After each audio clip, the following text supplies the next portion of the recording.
आज मैं आपको बताऊंगी how to treat infertility by stem cell.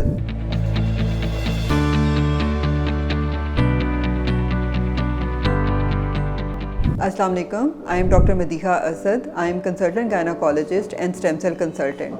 आज का हमारा टॉपिक ऑफ डिस्कशन है how to treat infertility by stem cells. सबसे पहले मैं आपको बताती चलूँ स्टेम सेल्स क्या हैं। इनमें ये ताकत होती है कि ये अपने आप को किसी भी दूसरे सेल के फंक्शन में कन्वर्ट कर सकते हैं। अब मैं आपको ये बताऊंगी कि हम स्टेम सेल के थ्रू इनफर्टिलिटी को कैसे ट्रीट करते हैं। इनफर्टिलिटी की बाकी कन्वेंशनल ट्रीटमेंट तो बहुत ज़्यादा हैं, जिनमें मेडिसिन्स हैं, IUI है, IVF है, मतलब इस तरह के फैक्टर्स हैं। वो सारी फैमिलीज़ जो ये सारी कपल्स ये सारी ट्रीटमेंट करवा चुके हैं और उसके बावजूद वो कंसीव नहीं कर पा रहे, तो उनके लिए ये एक अच्छी एक ऑप्शन है, क्योंकि स्टेम सेल एक न्यू रिसर्च, एक न्यू ट्रीटमेंट ऑप्शंस है उन डिजीज़ के लिए जो कन्वेंशनल ट्रीटमेंट जिनको ट्रीट नहीं कर पाती।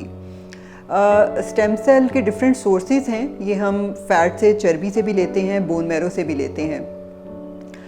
इसमें वो फीमेल्स जिनकी एज बहुत ज़्यादा हो गई है, जो नियर 40 हैं, जिनके ओवेरियन रिज़र्व बहुत कम रह गए हैं, या वो फीमेल्स जो यंग एज में जिनके पीरियड स्टॉप हो गए हैं, जिसे हम कहते हैं प्रीमेच्योर ओवेरियन फेलियर, वक्त से पहले पीरियड्स का बंद हो जाना। ज़ाहिरी बात है, जब एक फ़ीमेल के पीरियड्स बंद हो जाएंगे तो उनके एग्स नहीं बनेंगे, एग्स नहीं बनेंगे तो प्रेगनेंसी नहीं होगी। उन सब के लिए ये स्टेम सेल ट्रीटमेंट एक बहुत अच्छी ऑप्शन है। इसमें हम क्या करते हैं कि स्टेम सेल जब प्रिपेयर हो जाते हैं, हम ये लेप्रोस्कोपिकली डायरेक्ट ओवरीज में इंजेक्ट करते हैं। ओवरीज में जाके ये स्टेम सेल अपने आप को ओवेरियन सेल्स में कन्वर्ट करती हैं और ओवरी के फंक्शन को दोबारा से रीगेन करते हैं। मतलब हार्मोन प्रोड्यूस होना शुरू होते हैं। जब हार्मोन प्रोड्यूस होते हैं तो उसके बाद पीरियड स्टार्ट हो जाते हैं, और पीरियड स्टार्ट होने के साथ साथ एग्स बनना शुरू हो जाते हैं, जिससे प्रेगनेंसी के चांसेस मैक्सिमम हो जाते हैं। अभी तक मैंने अपने जिन जिन पेशेंट्स को ट्रीट किया है उनमें premature ovarian failure young patients हैं, और उसके अलावा नियर 40 फीमेल्स हैं जिनके पीरियड्स अबाउट टू स्टॉप हैं, लाइक जो मीनोपॉज की तरफ जा रही हैं, उनके लिए भी एक नेचुरल। और उसके अलावा मीनोपॉज के जो सिम्टम्स आते हैं, लाइक इरिटेबिलिटी, हॉट फ्लशेस, गुस्सा आना, वजाइनल ड्राइनेस, इस तरह के जो सिम्टम मीनोपॉज की वजह से आते हैं, स्टेम सेल के थ्रू वो सारे सिम्टम्स भी ट्रीट होते हैं। क्योंकि ओवरीज एक नेचुरल तरीके से, मतलब ये कोई दवाई या कोई मेडिसिन नहीं है कि जिसकी वजह से आप कोई हार्मोनल टैबलेट नहीं है कि आपको वक्ती तौर पे आराम आएगा और उसके बाद दोबारा से ये सिम्टम्स आना शुरू हो जाएंगे।